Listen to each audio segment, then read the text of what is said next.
All right, take it away.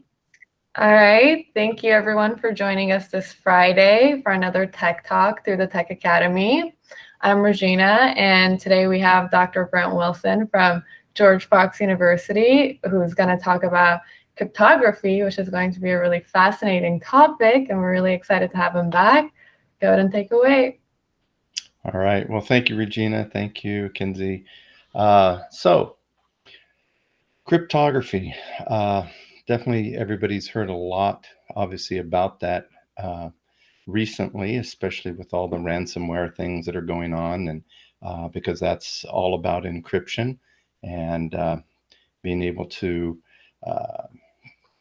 bad actors being able to do some encryption and try to exploit that for money to be able to get a key to decrypt it. So probably folks are familiar to some degree.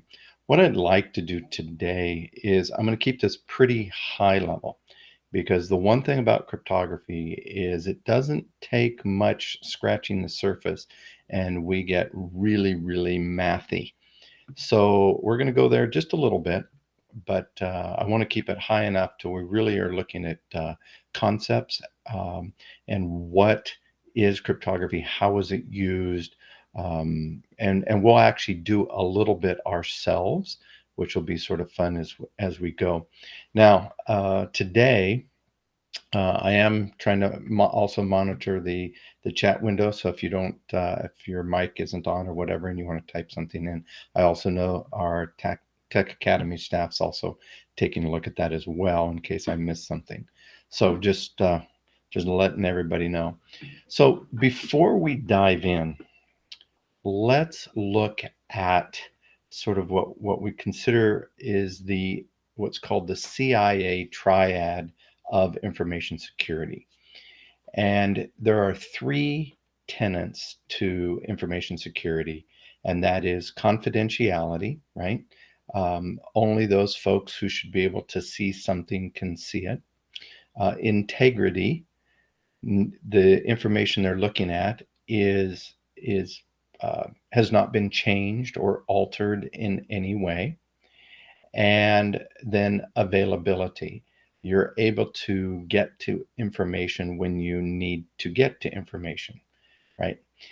And the idea behind this triad is if you think of anything that has to do with um, hacking or the ability to compromise a particular system or server or network, all attacks fall into these three categories. What if any one of these three tenets has been compromised, then it is an unsecure system, right? So confidentiality. I think I'm getting a little mic feedback. Okay, what can we do about that? Someone else feel free to confirm if that's the case. It's gone away now. Okay, all right. I'm going to get up a little bit closer to the mic, see if that helps us a bit. Sounds good. Okay. Yeah, please just interrupt me at any time if there's issues out there. Will do. I'm a good interrupter. Excellent. So anyway, if obviously if confidentiality is compromised, then we do not have a secure system because you have information that's being seen by someone who doesn't.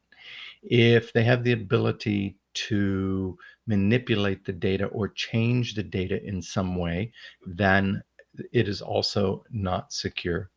And with the availability, that's very, very similar. If you think of a denial of service attack, even if the data hasn't been changed and you're not compromising the information, but say you compromise the server in a way in which it's not available, that then becomes unsecure.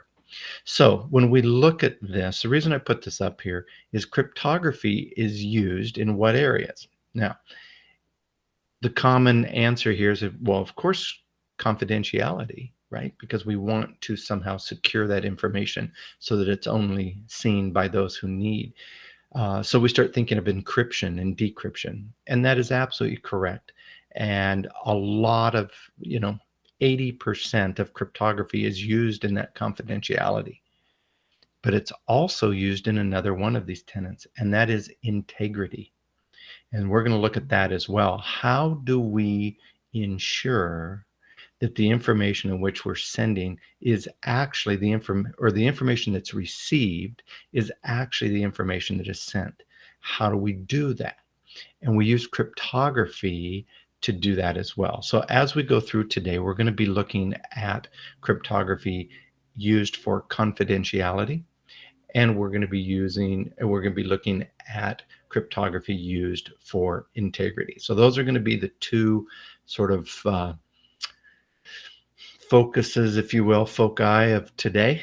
So let's go ahead and move forward. The first thing is just a little terminology, just so that we're all comfortable with some of the things as we go over these.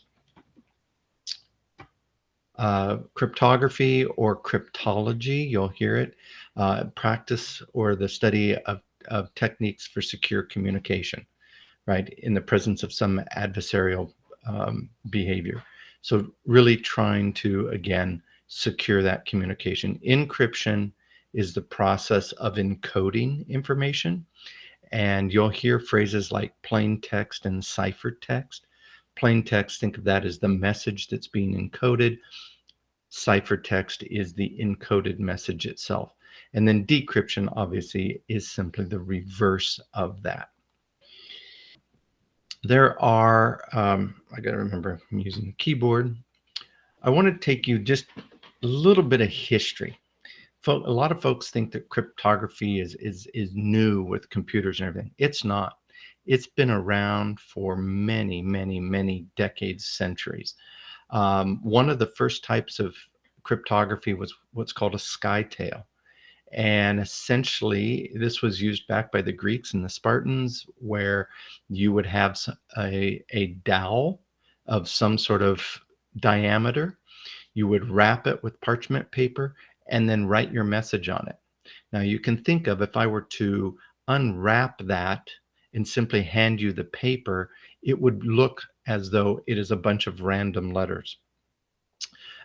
If you had the same size dowel that you wrap that parchment paper around, you would see the answer. If your dowel was much larger or much smaller, you wouldn't see those answers. So it's just, we have been trying to secure information and communication really since the dawn of time, right?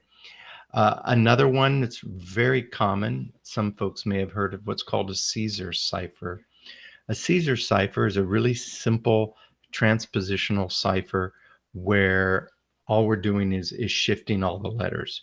So if you take ABC, right, you take our alphabet and say, we're going to shift everything down 3. So E becomes a B, a D becomes an A, and you have to sort of wrap around, if you will. So a C would become Z, etc. This actually was originally used by Julius Caesar in correspondence with his generals and things like that within his military. Now, when you see something that's been in this type of a Caesar cipher, these are quite easy to crack, right? Because you got 26 positions, and you could test those 26 positions to find that particular cipher. The other issue with ciphers such as this, it doesn't change the letter frequency.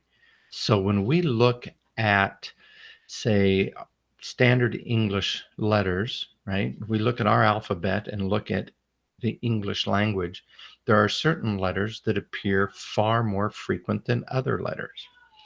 And so those types of frequencies would still exist in this type of a cipher. Now, maybe instead of E and N being most common, it might be B and Q being most common, or whatever, right? Whatever the transposition is. So now let's fast forward a little bit. Let's go to, some of you may have seen this. There's been a number of different documentaries recently. But let's jump up to World War II Oh, for just. getting feedback again. Oh, Oh my it's gone. gosh. Oh, and it's coming back. What do we have going here? I don't know. It doesn't seem like it's really related to anything you're doing, so I'm not really sure what to tell you. But I can. It tends to go away when I say something. Well, we can have you jump in. Brian asked if you have a cell phone nearby. Sometimes getting an incoming message on the phone can like interfere with the signals. I do. There's been nothing incoming, but I'm going to toss it aside anyway. Out the window. Just kidding. Been wanting to do that for a while. Right? All right, so we'll just continue. I really apologize, folks. Next time next time maybe we'll be in person, right? Yeah, and it doesn't sound particularly like awful to the ears, but it's just distracting from hearing the awesome information that you're giving us. Okay. All right, very good. So if we jump forward and we head up to World War II, think of the German Enigma machine. The Enigma machine was developed to really be the ultimate in cryptographic machine. There's a picture here on the left. I'm just going to briefly give you a really, really high level of how this works. The Enigma machine has a number of different rotors and switches. Really, the key comes from the rotor piece of it. You'll see 3 rotors up towards the top. Every time, and those rotors have 26 positions on them, 1 for each letter of the alphabet. And every time a letter is encoded, think of the first rotor as advancing 1 position. And then it keeps doing that. As soon as you've encoded 26 letters, on the 27th letter, the second rotor will advance by 1. And then you go 26 more letters. And so these 3 rotors are moving and they create a circuit. They create an electrical circuit. So the picture on the right shows if you were to press an A, maybe because of the circuitry, it will encode as a G. Well, as soon as you do that, the rotor has now moved 1 position. So if I press A again, so if I'm encoding the word apple, by the time I get to the rotor, that would be ROTOR, and it is the it is the 3 circular pieces of the machine that you can see towards the top of the quote keyboard, if you will. The thing that made this particular device so amazing was because letters, if I had to encode 2 A's or 3 A's in a row, each A would encode to something different. And so it became very, very difficult, obviously, to break this. And that was the goal, right? The Germans had this particular device, as you can see there. It was 158 million different settings. And the setting would change every day. So it'd be a new setting, the way you'd set up a machine for the communications for that day, which means you had to figure out a way, if you were to break the code, if you were able to truly break it, after 158 million, if you could get through those in a day, then you'd start over tomorrow. And this was incredible as far as a cryptographic machine. Now, Alan Turing was born in 1912. He, with a number of other mathematicians and computer scientists, if you wish to call them that at that point in time, worked at Bletchley Park in London. And he developed this machine that you see here with rotors and all sorts of things. And there's a movie about his life called The Imitation Game. If you've never seen it, it is an amazing, I love it because it's my field. But it really is it's a very, very fascinating movie as to how they were able to actually break the Enigma machine and be able to decode all of the German communication. And so, very, very fascinating with the world, with the world with regards to cryptography. It's also incredibly sad. Just in his life, he actually ended up taking his own life when he was, I think, 41. And so, one of the most brilliant minds um, of our time. But anyway, fascinating. Check it out. All right, so let's start looking at actual cryptography. So there's a couple different types of cryptography. When we look at cryptography for confidentiality, you have to remember, what are we using it for? In this case, we're using it to secure information so that no one else is able to view it. So there's two different types. One is what's called private key, or symmetric is what we call it, where a single key is used to both encrypt and decrypt. So here's a little picture here where Alice is trying to send a message to Bob. And so Alice takes her plain message, M, and puts it into an encryption algorithm, which again, we're not going to dive inside of these boxes. That's where it gets really, really, really mathy. But we encrypt with some sort of a secret key. So that K sub S, think of that as representing a secret key. That creates some sort of a cipher text. And so the message that has been encrypted with the secret key is passed through whatever the communication media is. If it's, internet, whatever the case may be, think of it as simply being that information is being passed to the recipient. Once Bob receives that particular cipher text, to decrypt it, he applies the same key. So think of the key as being an inverse of itself. So if I apply the secret key to the message that came across, that in turn will basically pull the message out. And that's called symmetric key. This is, without question, the most efficient type of cryptography possible. But there's an issue. How do Bob and Alice agree on a key? Right? I can't send you my key. I can't send you a key, say, hey, here's the secret key we should use for our communication. At that point, it's no longer secret. And so key management becomes really, really tough at this point. Because if as Alice is wanting to talk to Bob, and somehow they figure out a way, even if they meet, they call, somehow they figure out a way to pass the key, then if I'm Alice, I don't want to use that same key for communication with anyone else.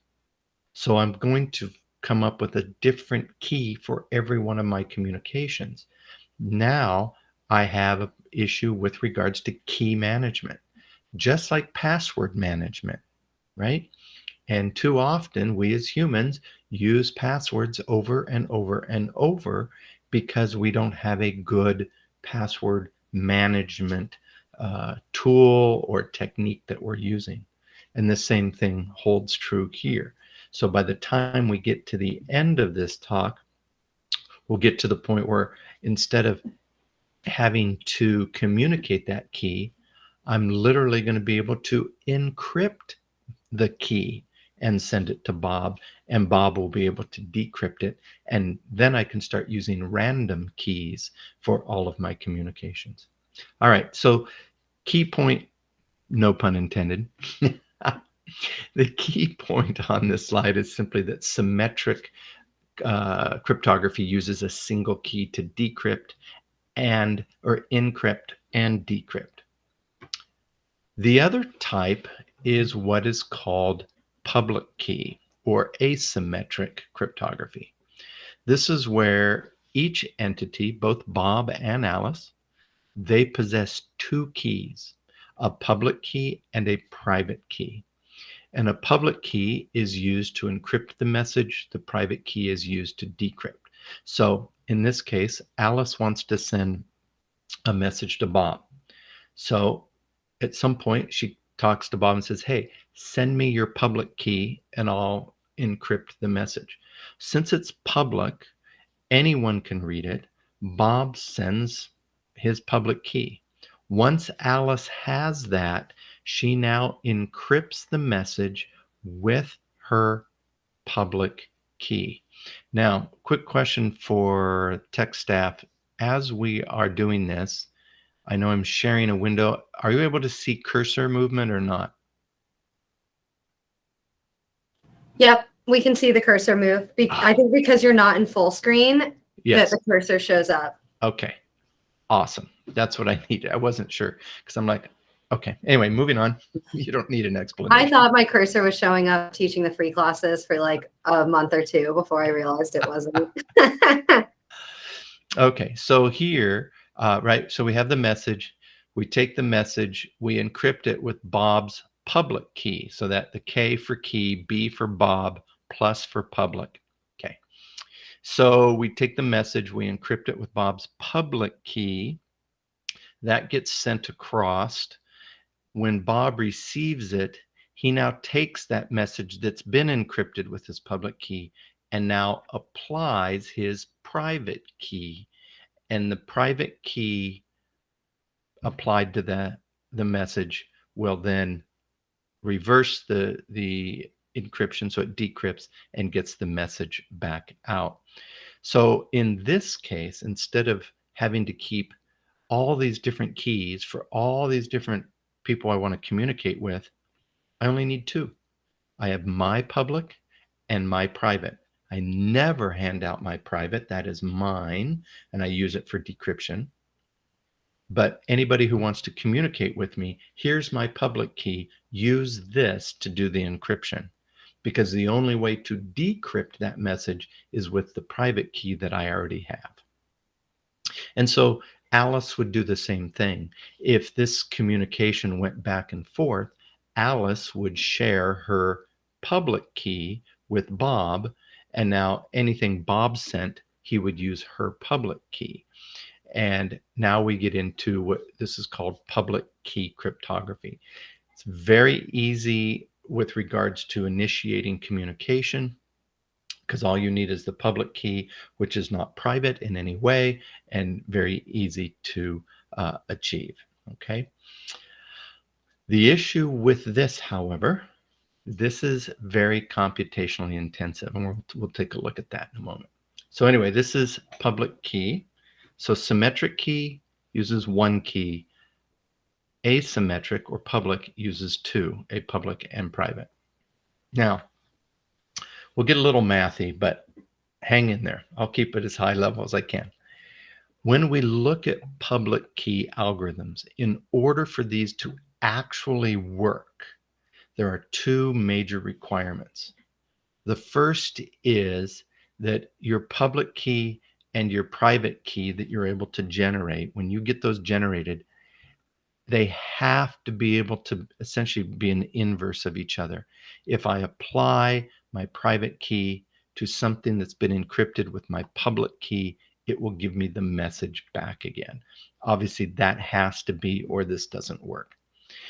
And the other, which is very important, if you have the public key, if you have my public key, it has to be impossible for you to compute my private key from it. So it has to be created in such a way that there's no way that you can generate my private key only knowing the public.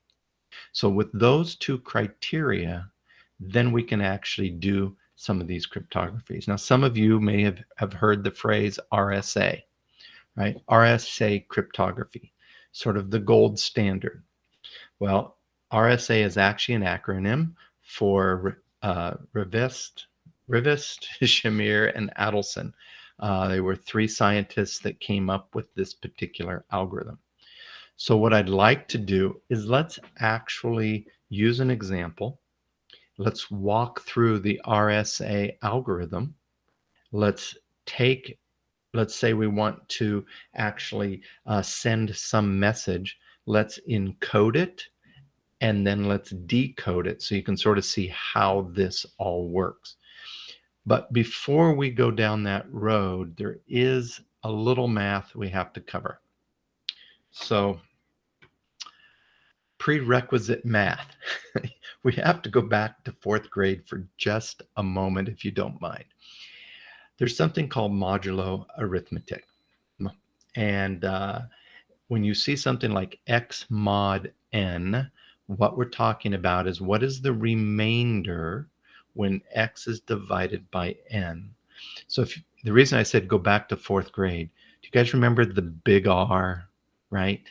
Like here, you have 11 mod 4. If we all of a sudden, back in 4th grade, your teacher told you to do that, you would go, oh, 11 divided by 4, 2 times 4 is 8, subtract, I get 3. We didn't know anything about fractions, so we just wrote the big R up here, right? Remainder 3. Believe it or not, they were preparing you for a field in technology. The big R is modular arithmetic. We want to know what that remainder is. So as we look at these algorithms, you're going to see mod. Just remember, we're talking about division and then just simply what the remainder is. Okay? So if we look at the actual RSA cryptographic algorithm, now we're actually diving inside that little box that I said, and math happens here. We're going to dive in there. We have to choose, here's how it works. The first thing is you choose 2 large prime numbers, P and Q, and those are typically 1024 bits. Now, 1024 bits, think of that, 2 to the 1024th. Think how we're talking extremely large numbers.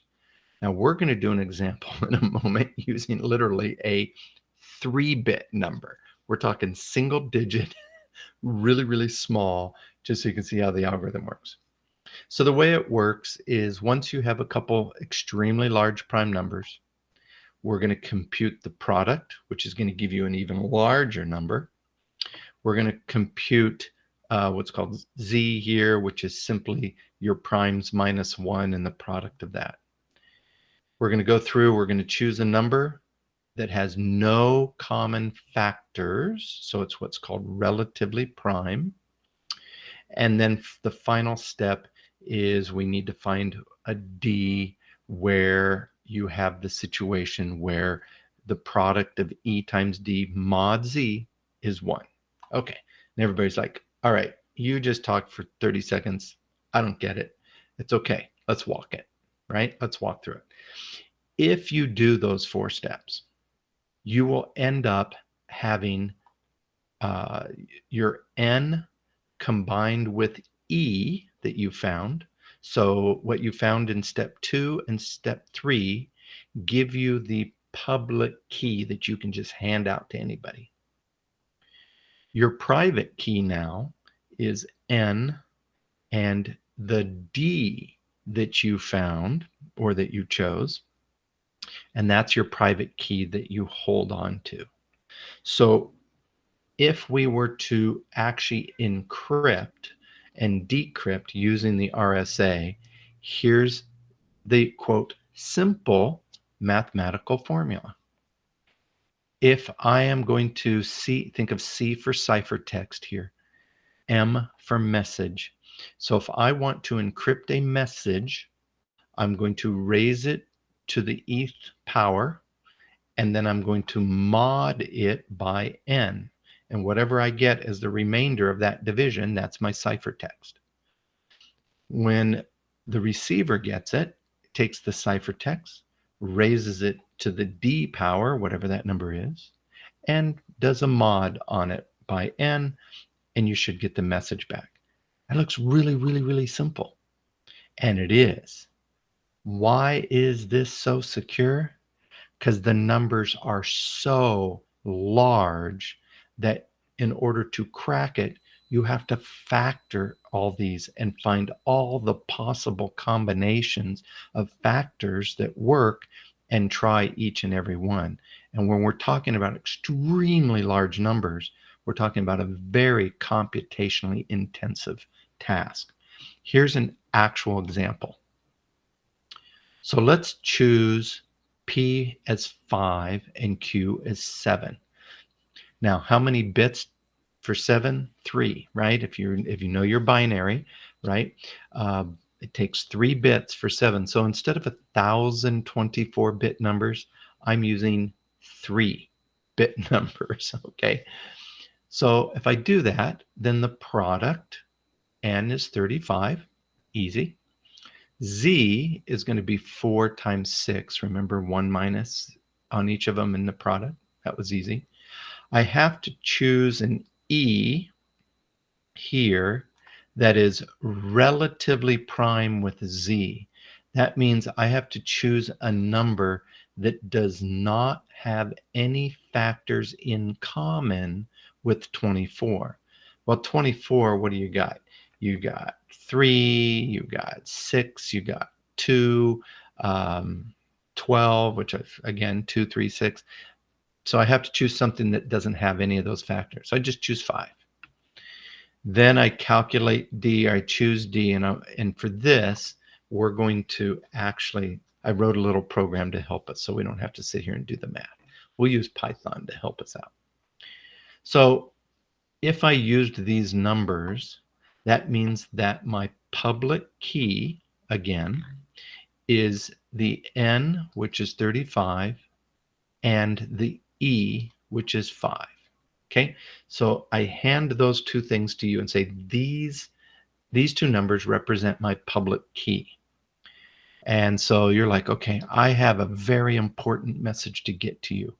12. That's the message. I need to get the number 12 to you, but I want to encrypt it. So I take that message, I raise it to the eth power, I get 24,832. I take that, and now I do a mod with 35, and I get 17. That's the ciphertext. Great. Like I said, it's actually pretty easy math, but we're using really, really, really small numbers. Okay. So 17 gets transmitted across to the receiver. 17 comes in. That's the ciphertext. Now I need to raise that to the D power. So 17 raised to the 29th power is that number. Well, that's a little bit bigger now, right? Starting to see how this could really maybe get quite large if we used larger numbers. But I take that number and do a mod on 35, and lo and behold, I get 12 back out. You wanted to send me 12, we encrypted it to 17, and then using the algorithm, we took 17 and we decrypted to 12, right? That's how it works. Now, what I want to do is I want to show you how quickly these numbers might get quite large, all right? So let's try it ourselves. So I'm going to share a different screen with you. I think I have to stop sharing first. And a whole bunch of mouse clicks. All right. Okay, so you guys should be able to see, here's a simple little Python program. I ask for the input, give me P, give me Q. I'm going to quickly print out, or I'm going to calculate N, calculate Z, just using the algorithm. I'm going to print them all out so we know what they are. And then for E, we have to give a number that's relatively prime. So we're going to have to sort of think through that. And then for D, I'm going to print out all possible Ds up to 100,000. All right. So I'm going to print all the Ds that would qualify given the RSA algorithm. So let's actually, let's do a quick run. So what I'm going to do, Python 3, RSA. All right, so let's choose a little bit bigger numbers. Not huge, right? Not P and Q instead of 1024-bit numbers. Let's just go up to, I don't know, 5 bits instead of 3. So if I'm choosing, say, 5-bit numbers, I could choose for P, I could choose 13. For Q, I'm going to choose 31. Okay. So now I know my my N is 403, my Z is 360, and now I need to choose an E, and it has to be relatively prime with Z. So Z is 360. So what are all the factors for 360, right? 2, 3, 6, 5, and then all the other combinations on that. So I need to choose something that doesn't have a 2, 3, 6, or 5 in it. So how about something that's got a 7 in it? How about like 49? That's relatively prime. Okay. Immediately, oops, sorry. Immediately it shows me all these numbers that could be D. Well, let's pick one. I'm going to pick 7009. So I'm going to write that down. Okay. Let's do the algorithm. I know right now, probably a lot of you are like, what? But again, I'm not asking you to memorize the RSA algorithm. I just want to demo it for you so you can see how big these numbers get, which then immediately, hopefully, will trigger. That would be tough to crack. And you start to get a feel for why this is so secure. So if I come back down, let's go into Python. I'm going to go to the interpreter. Okay, so if I do the, let's encrypt. Let's pick a number to encrypt. How about the letter A? All right, I want to send you the letter A. It's your grade, and we want to encrypt it, right? Well, the letter A, capital A, ASCII value of 65. So let's encrypt the number 65. So to do the encryption, I need to take the message raised to the E, and our E was 49. I'm going to go 65 raised to 49. Okay, it's that number. Okay, that's a pretty big number. And I need to do that mod RN. Oops, hold on, you guys. I just went to a different screen. Sorry. All right, you guys still see the Python? Okay. Yeah, we can still see it.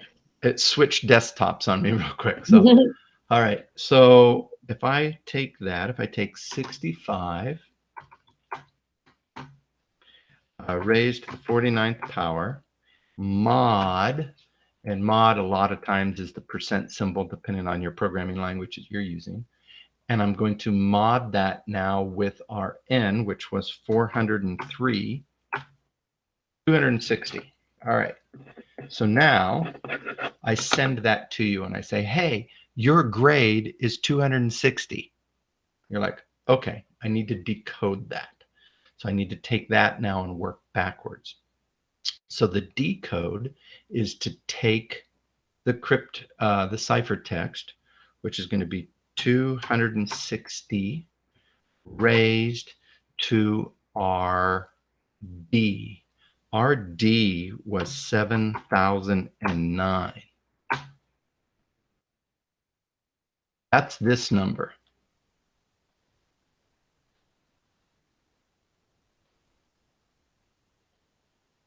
That would be hard to factor.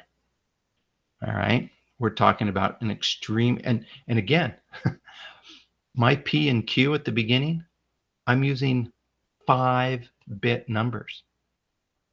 This algorithm uses 1,024-bit numbers. So just to get a feel for how massive these values are. So I would have to take this number if I were to crack it, and I would have to find all the factors for this. Virtually impossible to do. All right, so let's go ahead and finish it out. So if I took our 260 raised to the 7,009, and now I mod that with our n, which was 403. Hey, I got an A. I got 65. So I was able to encrypt and decrypt using the RSA algorithm. All right, I'm going to go ahead and stop that presentation because people are like, oh, I'm so lost. But it's fun, though. This is fun stuff. Let's go back. I have a question if you have time for Absolutely. a question. Absolutely. So if I was going to send someone the string hello, would that encryption calculation be happening for the, is it called, do you pronounce it ASCII or Yeah, ASCII? ASCII. So think of, if you take the word hello, right, HELLO, each of those letters are represented by a particular number, right? That particular number is represented by a bit, right? A number of bits, typically 8 bits per, right? 1 byte per letter. So I would have 8, so if I had 40 bits of information, well, I could take that entire 40-bit stream and encrypt it as though it were one number. Okay, cool. Okay. So instead of doing each and every letter, right, we would do it more on the stream basis. So we would get a bit stream. Cool. Great question. Okay, so let's go back high level. Oh, and then Ricardo did ask in the chat, when you're choosing the number that is relatively prime, does it have to be greater or less than the first 2 prime numbers that you picked? It has to be, let me back up here. I have it on the, I think I have it on the slide. It has to be less than the product of P and Q. So you're choosing a number that's relatively prime, but it has to be less than, yeah, the product of those original P and Q. So there is a ton, there is a ton of videos and information on this out there. Again, it's not overly complex. It's actually quite simplistic. It's just the scale is so large that it makes it very difficult. Oh, I love your comments, you guys. You guys are awesome. All right, well, let's change gears here just a bit. So we've looked at cryptography for confidentiality, right? In other words, no one gets to see it except you and I. Okay, done. But what about integrity? I need to send you something, and when you get it, how do you know, number one, that it is absolutely what I sent you? How do you know it actually came from me? What if we were attacked with a man-in-the-middle attack, where someone grabbed my message, did some changes, sent it off to you, and was pretending to be me, right? A man-in-the-middle attack is very effective. Because if you and I are communicating, let's say we're communicating about getting together this weekend to go water skiing or whatever, and there's a man-in-the-middle attack, and they're passing my message to you and your message to me back and forth, and gathering all that information, if you and I, we would still show up Saturday at Willamette Park, and the fact that we both were there at that time, in our minds, it would be as though, well, because we already had this conversation, when really we were communicating through somebody, but we didn't know it, right? So the integrity piece becomes really important. And how do we do that? We do that with what are called digital signatures. Now, for the record, a digital signature is not scanning your actual handwritten signature and dropping the JPEG into a Word doc. That is not a digital signature. That is a scanned signature. All right. So here's how we do that. What if we just talked a moment ago that the private key, public key were like inverses of each other? So if you encrypt with my public, I can decrypt it with my private. What if I want to send something to you and I first encrypt it with my private? Then when you get it, you can decrypt it with my public, and that works. And what that is ends up being a digital signature. So you're able to see, if I sent you, think of it this way. I want to send you hello world. So I encrypt that using my private, and it turns into yada yada. And then I send you hello world with yada yada. You take yada yada, you decrypt it with my public, and you get hello world. Now it matched the message. It proves that that was the message I sent you. If it decrypted to hello Oregon, wait a minute, you sent me hello world and I decrypted it and it's supposed to be hello Oregon, something has happened. The integrity of the message has been changed, right? So when you encrypt for integrity, it does not give you confidentiality, because anyone can decrypt it if you have the public key. And the public key is just that, public, right? So there's confidentiality and there's integrity. So a digital signature, let's suppose that Alice receives some message. It has been signed with Bob's private key, right? B with the minus, think of private. Then Alice can verify the message by applying Bob's public key to it, and then she can check to see if the message is the same. That's what I just walked you through. What does that get you? Alice is able to verify Bob signed the message and no one else signed the message. Ladies and gentlemen, this gives you non-repudiation. This holds up in a court of law. Alice can take the message and the signature, the digital signature, to court and prove that Bob signed that message. All right. So when we're talking about digital signatures, we're talking about proving that you are the author of that message.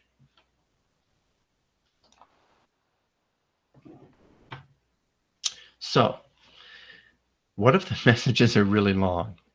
Think about what I just told you. I want to send you hello world and I want to sign it. That means I have to send you the message hello world plus the signature for hello world, which is the same size as hello world. Okay.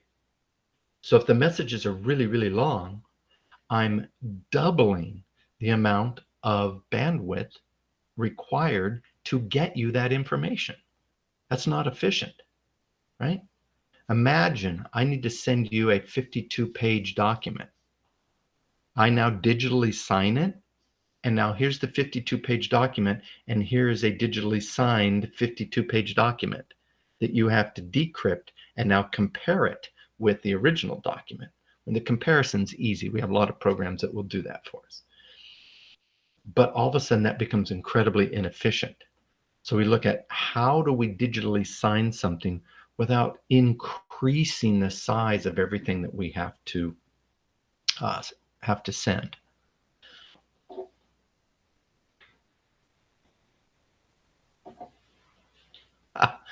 Good, Eldrin. I like it. Man in the middle attack. Just so you know, when you're reading stuff, everybody, I say everybody, authors tend to use Bob and Alice as the two people, and Trudy is always the man in the middle. And if you ever see pictures, Trudy always has horns like a devil. I don't know why. It's just, anyway, okay, moving on. All right, so how do we solve this problem? We use what are called message digests. That's right. We use message digest. In other words, we use what are called hash functions. A hash function always gives you a fixed length, easy to compute digital fingerprint of something, right? So we take our message, we drop it into a hash function, and we're going to get a small thing out, okay?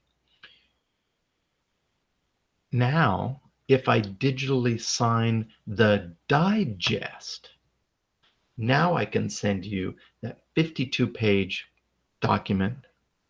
The digest is probably, think of it as a paragraph. I'm going to send you a digitally signed paragraph. When you get this, how do you verify? Because a hash is irreversible. You cannot go in reverse for a hash. So what has to happen? Okay, a lot of stuff on this picture. Bob wants to send a message to Alice, okay? So here's your large message. The first thing he does is he does a hash of it and gets some value.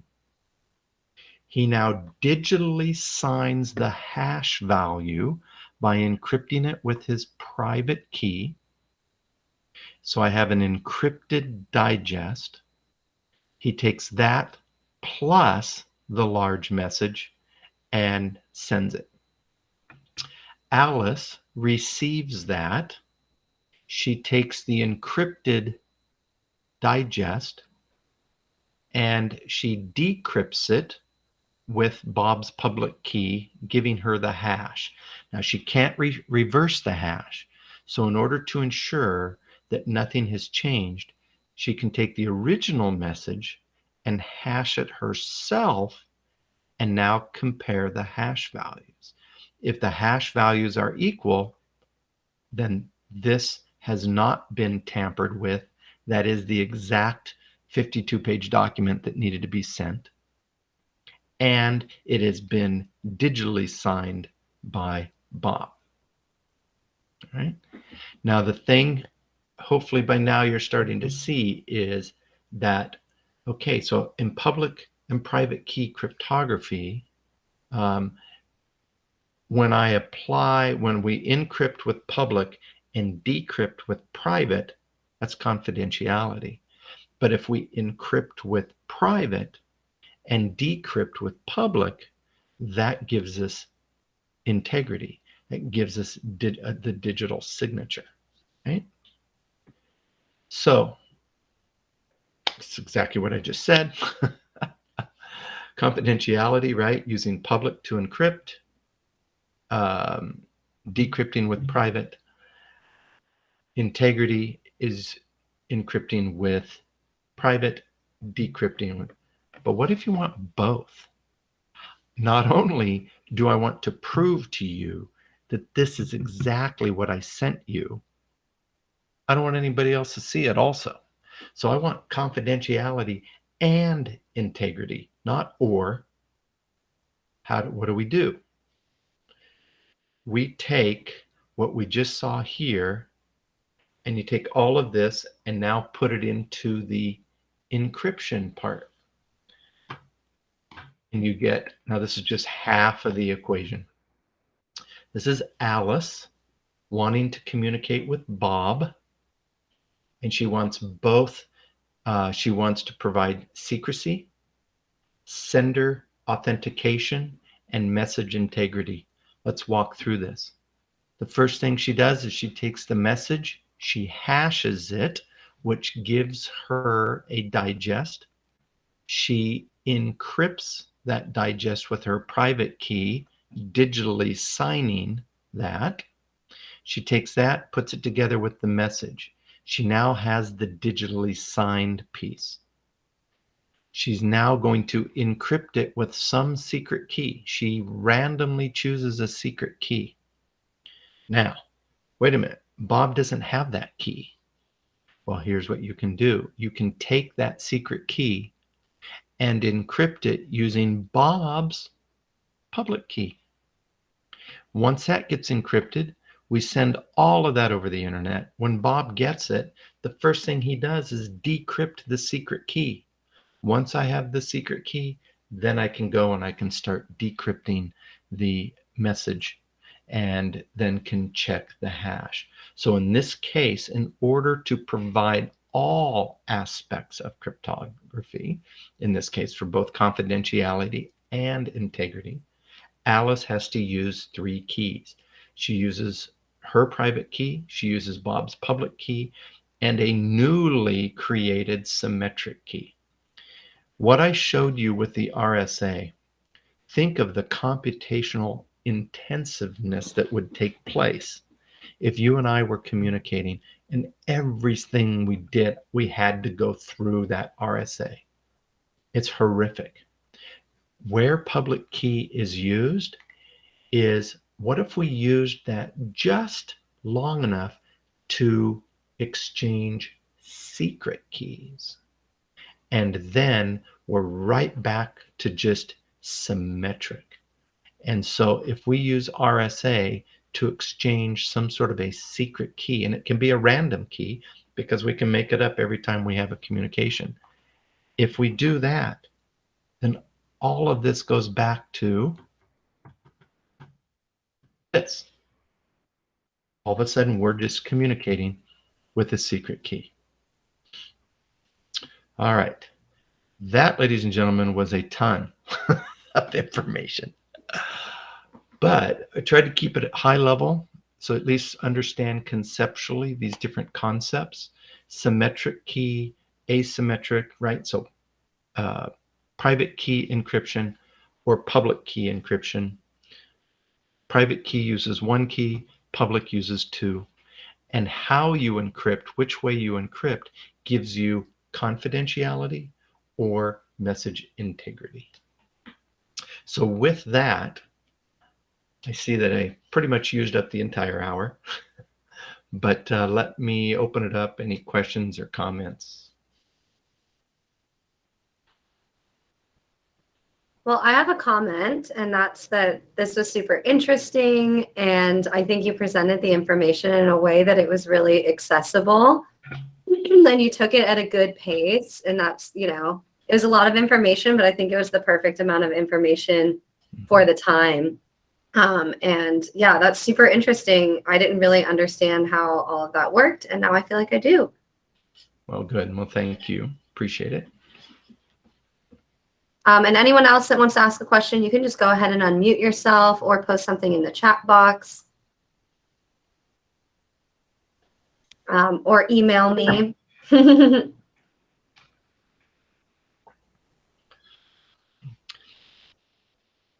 Good comment, Brian. Absolutely.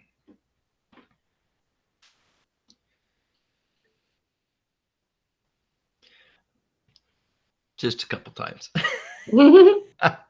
Yep, I always tell people that you have a knack for explaining really complex topics in a way that anyone can understand, and you definitely lived up to that. Well, thank you. Definitely enjoy it. And I know that the audience for these, some are current students, others are just folks dipping their toes in the water. And if that's you, jump on in. It's a lot of fun and really exciting. Ricardo, no, degree is not necessary for getting into the field. There are so many jobs and careers within this field. If you, anyone, again, whether you're a student at the Tech Academy or interested in the Tech Academy, gives you a great foundation. Now, I will say, whether it's the Tech Academy, whether it's George Fox University, whether it's University of Southern California, learning is limitless. No one will teach you everything you need to know. And the number one thing you need to learn in any of these environments, you have to learn how to learn. And so you have to be able to go off and research stuff that's new. You know, I went to college like a long time ago. Ransomware wasn't even a word, right? So I mean, you have to be able to adapt to things that are out there. Anything else? Just looks like a lot of love. Thank you. Oh, Ricardo did ask for book recommendations for beginners. Sure. In the area of security as a whole, or in the area of cryptography, cryptography is like a swimming pool where the shallow end is 3 feet deep and the deep end is 2,000 feet deep. And the drop off starts when you get in the pool about 18 inches in. So just saying, it definitely goes deep, and really some of the top cryptography researchers and things like that, those are all mathematicians, right? I hold a couple degrees in math as well, and so I love it. But again, I have I have more degrees than anybody should ever have in their life, and that's like a direct quote from my wife. So anyway, so security as a whole, there is a great, what I consider to be one of the best books out there. I don't know what version they're on now. Let's see here.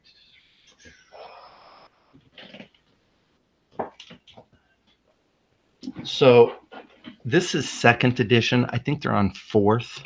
So you could probably pick it up off of Amazon, like a 3rd edition, relatively cheap.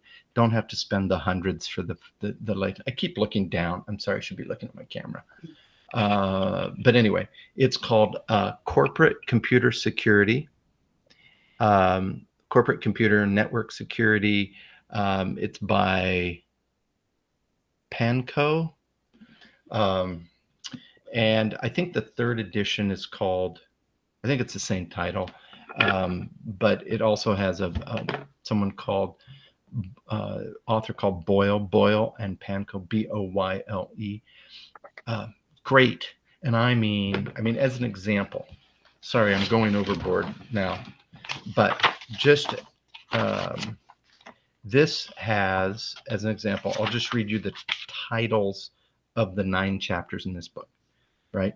The threat environment, attackers and their attacks, planning, elements of cryptography, cryptographic system standards, access control, firewalls, host and data security, application security, incident and disaster response, networking concepts.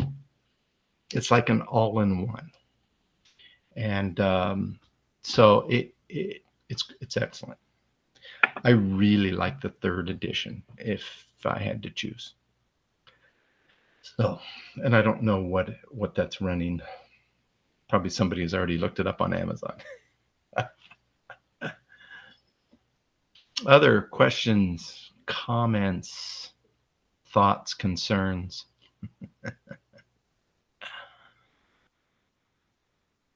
Well, looks like we're pretty wrapped up here. Thanks so much, Dr. Brent. Next week, I think we have Ben Parasot coming to talk about how it's called Yes, Your Non-Tech Experience is Relevant. And we're going to be talking about how to leverage past experience in different areas of employment in order to find a tech job. He's very involved on LinkedIn and Twitter, kind of posting junior dev positions, and he's a Portland person. So I'm super excited about that. If you're around and you want to join us, join up. And thanks so much, Dr. Brent. Thanks, Rosina. Thanks, everyone who attended. And hopefully we'll see you next week. All right. Thank you, everyone. Take care. Stay safe.